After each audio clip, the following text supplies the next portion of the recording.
चिंकी गिलहरी। चिंकी गिलहरी की आंखों से आंसू थम नहीं रहे थे। पूरा जंगल उसके खिलाफ हो गया था।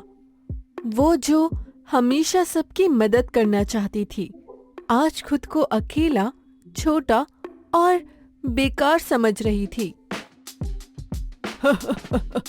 अरे चिंता मत कर चिंकी, तू चाहे जितनी मेहनत कर ले, तेरे छोटे छोटे हाथों से कुछ नहीं होने वाला।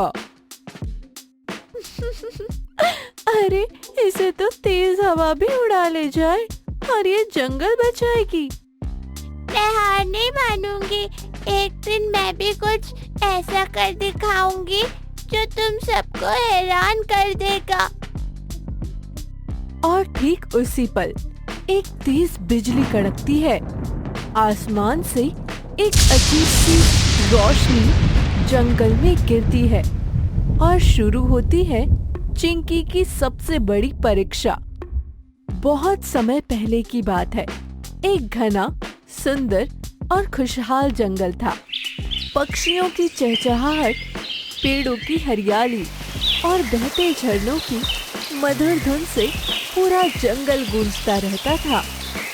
हर सुबह सूरज की पहली किरण जैसे ही पत्तियों से टकराती, पूरा जंगल सोने सा चमकने लगता। सब जानवर अपने अपने कामों में व्यस्त रहते। कोई फल इकट्ठा करता, कोई नाचता, कोई गाना गाता। लेकिन एक सुबह सब कुछ बदल गया। वो सुबह कुछ अलग थी। ना पक्षियों की आवाज थी, ना झरनों की। हवा सूखी लग रही थी और पेड़ जैसे खुद कांप रहे थे। भाइयों सुनो सुनो, बहुत बड़ी मुसीबत आ गई है। क्या हुआ टीटू, क्यों इतना हाँफ रहा है? मैं सुबह सुबह नदी की तरफ गया था, लेकिन वहाँ तो पानी की एक बूंद भी नहीं थी। सब सूखा पड़ा है, झरना भी बहना बंद हो गया है। क्या नदी सूख गई? पर वो तो हमारी सबसे बड़ी नदी है। उस नदी से ही तो सारे जंगल में पानी आता है।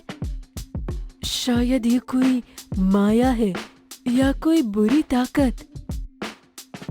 जंगल में अफरा तफरी मच गई। जानवर एक दूसरे को देख रहे थे, जैसे कोई जवाब तलाश रहे हों। तभी भारी कदमों की आवाज आई। अगर एक हफ्ते में पानी नहीं आया तो ये जंगल नहीं बचेगा। पेड़ सूख जाएंगे, जानवर प्यासी मौत मरेंगे और सबसे बुरा, हमारी एकता टूट जाएगी। ऐसा कैसे हो सकता है? हमारे जंगल में हमेशा पानी रहा है।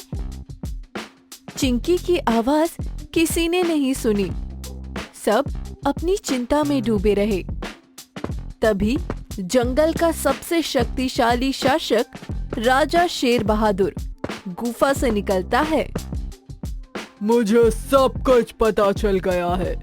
सूखा पड़ना सिर्फ एक संकट नहीं, एक चेतावनी है। शायद हम कहीं ना कहीं गलत हो गए हैं, लेकिन अब समय है कुछ करने का। मैं पूरे जंगल की ओर से एक घोषणा करता हूँ। जो भी इस जंगल को पानी लौटाएगा, जो भी असली जल स्रोत का पता लगाएगा या हल ढूंढेगा, उसे मैं जंगल का रक्षक और सच्चा हीरो घोषित करूंगा। सभी जानवर एक दूसरे को देखते हैं। पर कौन करेगा ये काम? राजा शेर बहादुर की घोषणा जंगल के हर कोने में गूंज चुकी थी। सभी जानवर उत्साहित भी थे, मगर डर से सहमे हुए भी थे। जंगल को पानी की जरूरत थी, लेकिन वो पानी अब कहीं दिखाई नहीं देता था। भाइयों, अगर कोई इस जंगल को बचा सकता है तो शायद वो हाथी कालू है। उसका तो कद ही इतना ऊंचा है, वो दूर दूर तक देख सकता है। या फिर तेंदुआ तेजी, उसकी रफ्तार से तो वो पूरे जंगल का चक्कर एक दिन में ही लगा सकता है। हाँ, मगर उस रास्ते में कांटे वाला जंगल है और मायावी मरुस्थल, और सुना है अंत में पहाड़ी रक्षक भी खड़ा है।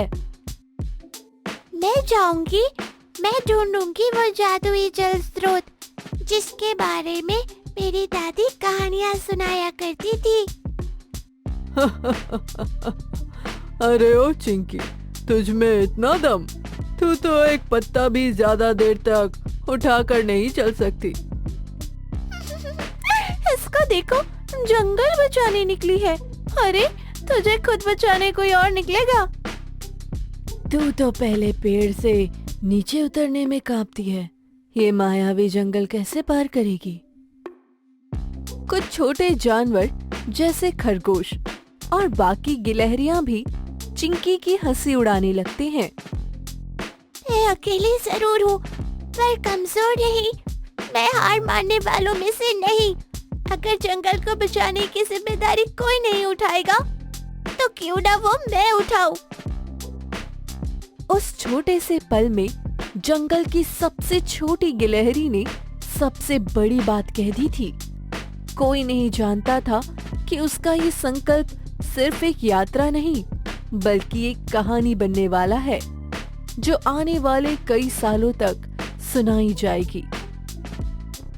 अगले दिन सुबह होते ही चिंकी ने अपनी छोटी सी पोटली बांधी। उसमें कुछ सूखे मेवे, दादी का दिया हुआ ताबीज और एक छोटी सी लकड़ी की तलवार रखी। चिंकी जंगल की सीमा पार करती है, कांटे वाला जंगल पहुंचती है। ये जंगल औरों से अलग था। यहाँ पेड़ जमीन के ऊपर ही नहीं, जमीन के नीचे भी उगते थे। दादी कहती थी हर कांटे के पीछे एक फूल होता है और हर डर के पीछे एक रास्ता। चिंकी आगे बढ़ती रही।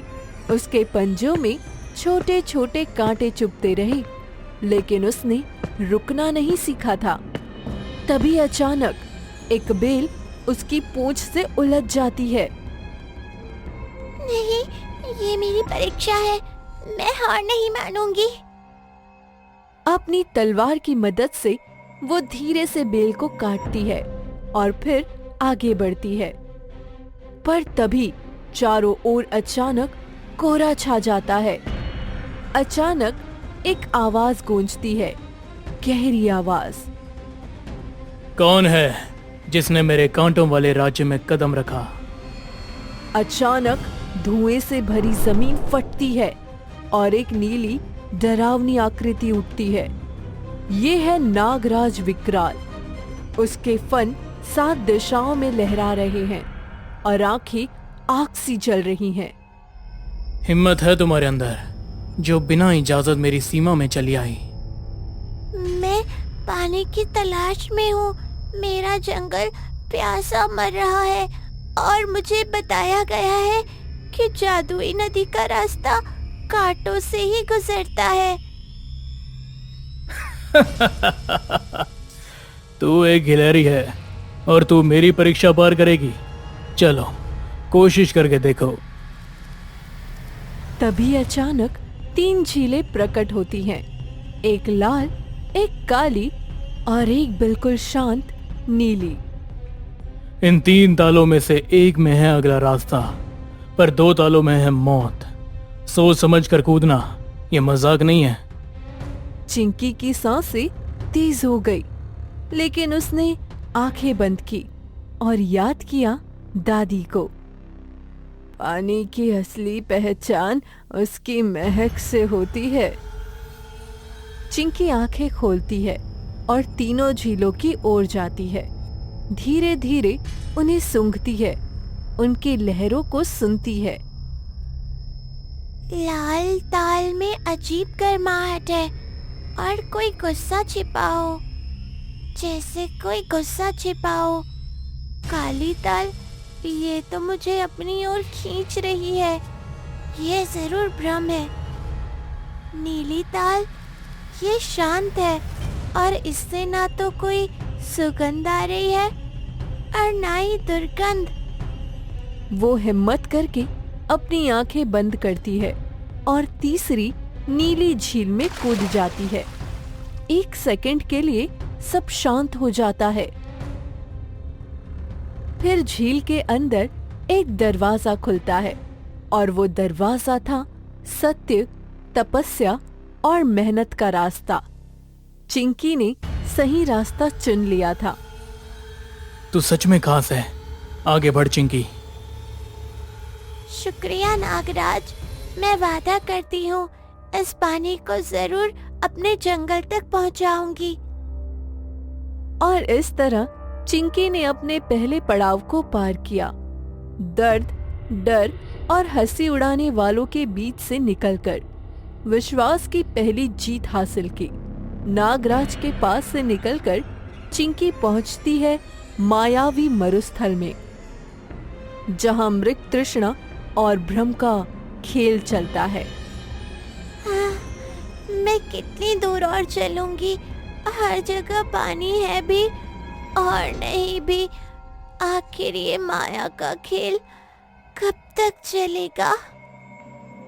तभी एक हिरन प्रकट होता है जिसका नाम था हिरनराज जलजीव। मेरे पास जादुई बूंद है, इसे पी लो चिंकी, सारी थकान दूर हो जाएगी। चिंकी लगभग वो बूंद पीने ही वाली होती है, तभी हवा में उसकी दादी की आवाज गूंजती है। कभी भी शॉर्टकट मत लेना, असली मेहनत का फल देर से मिलता है पर अमूल्य होता है। नहीं, मुझे तुम्हारी जादुई बूंद नहीं चाहिए। तू बच गई, लेकिन आगे ना बच सकेगी। ये कहकर वो मायावी राक्षस गायब हो जाता है। आखिर में चिंकी एक ऊंचे पहाड़ पर पहुंची, जहां एक छोटा सा वृक्ष खड़ा था, सूखा और थका हुआ, पर उसी के नीचे छिपी थी वो जादुई बूंद जो पूरे जंगल को बचा सकती थी। हाँ, ये रही मेरी मंजिल। इस जल की रक्षा मैं हजारों सालों से कर रहा हूँ। इसे वही ले जा सकता है जो कभी भी खुद से भागे नहीं और हमेशा जंगल को अपने से ऊपर रखे। मैं जानती हूँ मैं छोटी हूँ, पर मैंने जंगल के लिए सब कुछ दांव पर लगाया है। जा और अपने जंगल को जीवन दे। थकी हारी पर उम्मीद से भरी चिंकी जब जंगल लौटी, तब पूरा जंगल सूख चुका था। ये वापस आ गई। अरे देखो, ये तो सच में जल की बूंद लेकर आई है।